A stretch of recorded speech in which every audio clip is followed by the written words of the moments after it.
The Teak Lady sailboats were first introduced in San Francisco basically in 1937.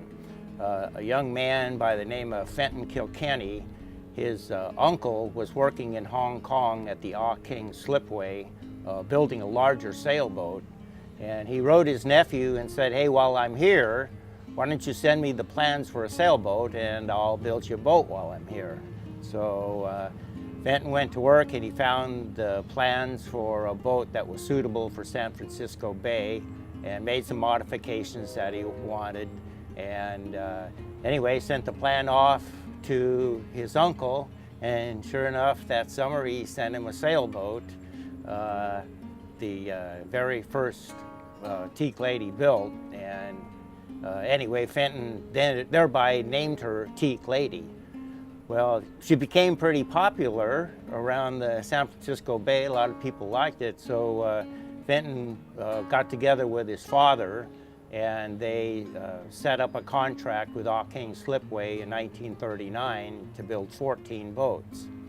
So we now have the very first boat, and now this boat here I'm sitting on, which is Teak Lady number 11, Shay Han.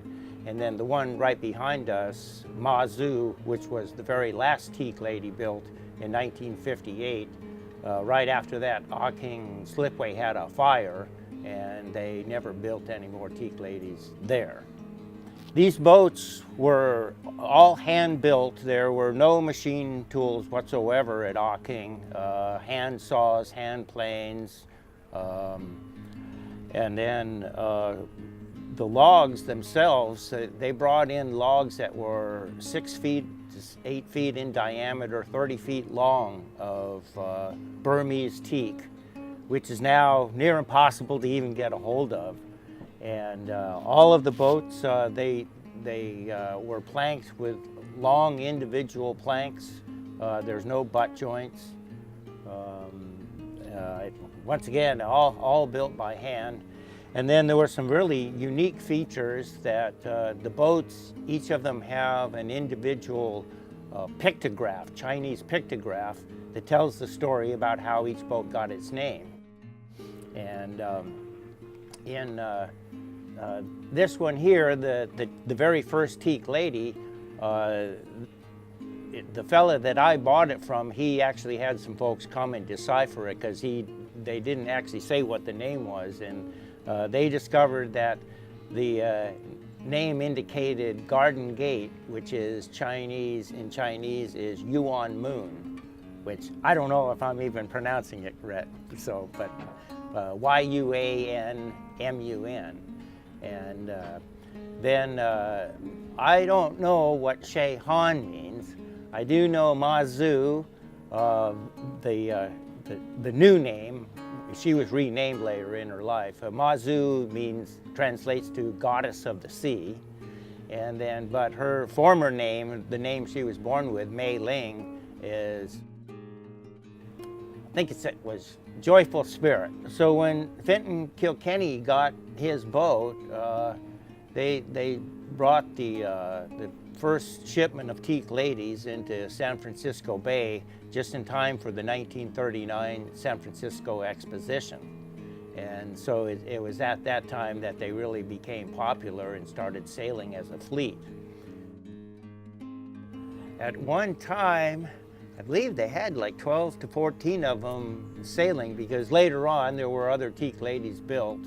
As they became popular, there was a fellow by the name of Charles Borden. He ended up buying Teak Lady number 4, Confucius. In 1940, he and his new wife, trying to say newlywed, they sailed their Teak Lady Confucius from San Francisco Bay all the way into Honolulu. The story has it that Rosalie got off the boat, and I'll delete the expletive. She basically said, "I don't ever want to see you or your boat ever again."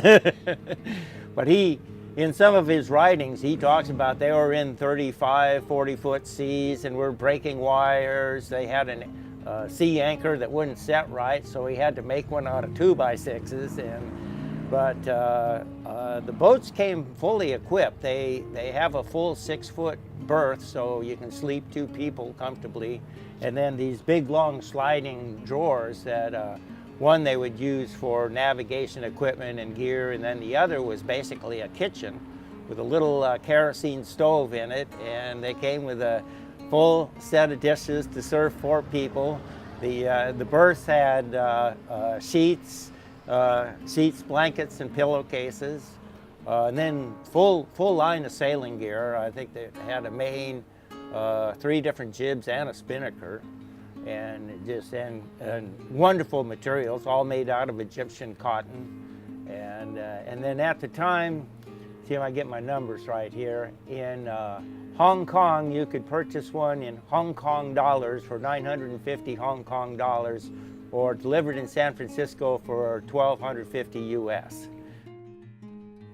Quite a deal today, it seems like. But anyway, they're a really well-built boat. But yeah, they're excellent boats. Well, like I said, they sailed as a class on San Francisco Bay, so you know they're good, strong boats.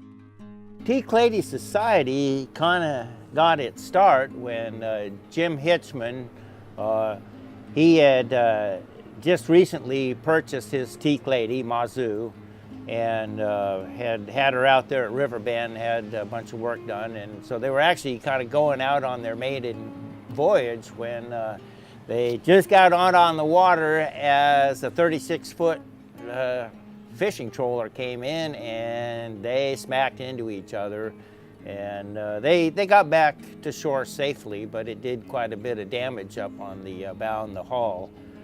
Anyway, he checked into his insurance, and the estimate of the damage was way more than what the insurance would cover, and he had heard about the boating program we have here at Toledo through the Toledo Community Boat Club, and got a hold of the port, decided just to donate the boat to the port and let the boat club fix the boat.